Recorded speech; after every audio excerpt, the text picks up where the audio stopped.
The Knights of Columbus Ontario Charities Lottery Draw date was scheduled to be on May 29th, but due to the continuing COVID-19 crisis, the winning tickets will now be drawn on October 30th, 2020. I'm with Ray Smith, a member of the Knights of Columbus of the St. Paul the Apostle Council. Ray, thanks for joining me. Thank you. So let's talk about the Ontario Charities Lottery, the 2020 lottery. It is the draw date has been moved because of what's happening with COVID-19. Well, the draw date itself was originally set for May the 29th. And, normally this would be a great thing because we would end up having a chance to organize and everything else and make sure that everybody who were the winners were advised, and it'd be a great beginning of the summer thing. But thanks to COVID-19, we have not been able to do the sales quite the way we had hoped. So what we had to do was to go back to the Ontario Lotteries Group and sort of ask them for an extension. And they agreed. So now the date has been changed to Friday, October the 30th.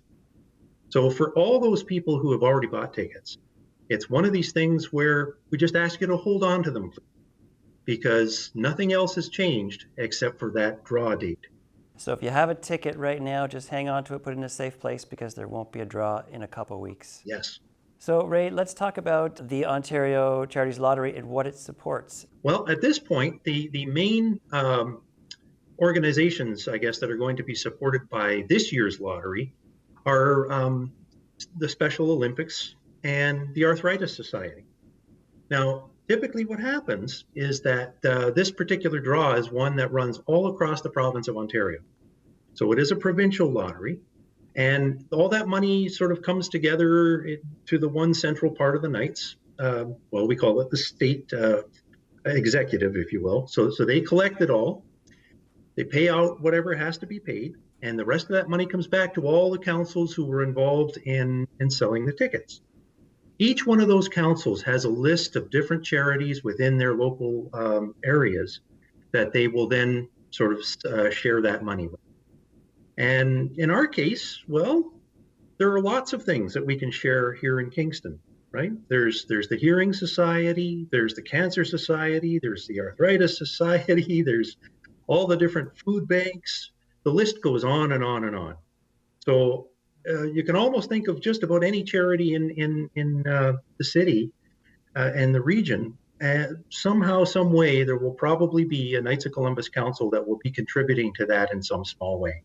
Okay, so the Ontario Charities Lottery is run by the Knights of Columbus. Can you tell us a bit about who the Knights of Columbus are and what they do? Well, the Knights of Columbus is a group that was started by a priest by the name of Father McGivney way back in the 1800s, believe it or not.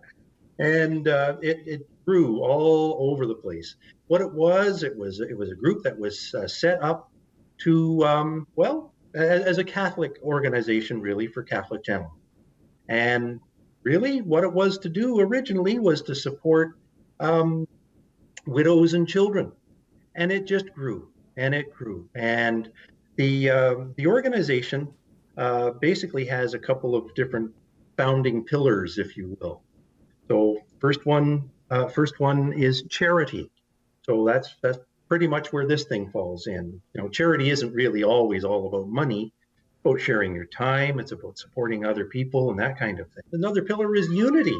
So just to try to hold everybody together and to support each other again in things that we try to do for ourselves, for our parish communities. Fraternity is the next pillar. Basically, what we try to do is to consider each of the brother knights as brothers, and we try to support them as best we can when they need some help.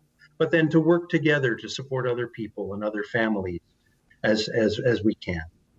And the very last one is patriotism. So, you know, one of the things that we do try to do, you might find some of the guys out in the Canada Day parade and different things like that. This COVID-19 crisis is going on. What are the Knights doing to help? It's interesting. When we are looking at what is coming from the Knights of Columbus Supreme, if you will, and that's what we call the top guys, they've come up with a brand new program, Leave No Neighbor Behind.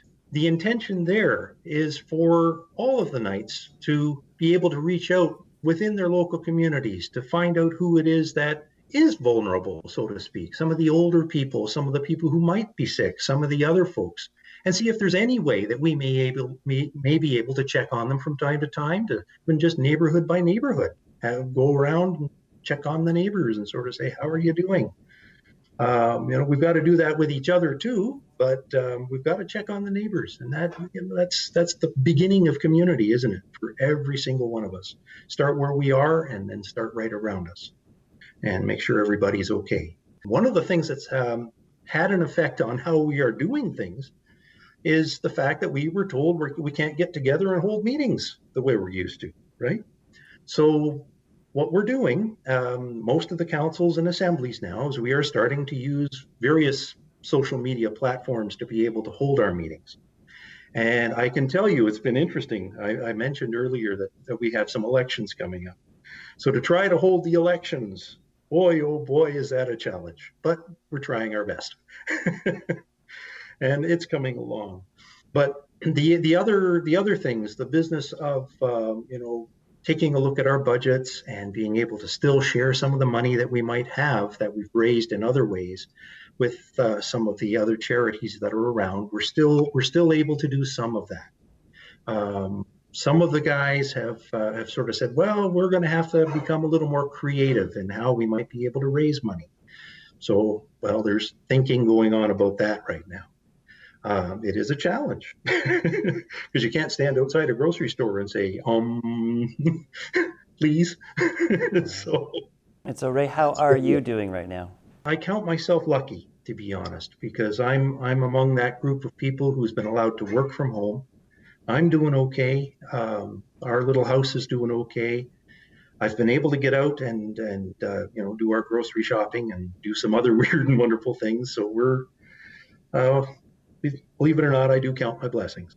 So thank you. Well, that's great to hear, Ray. Thank you very much for joining us and telling us your story. Appreciate it. Stay safe. Thank you, and you too.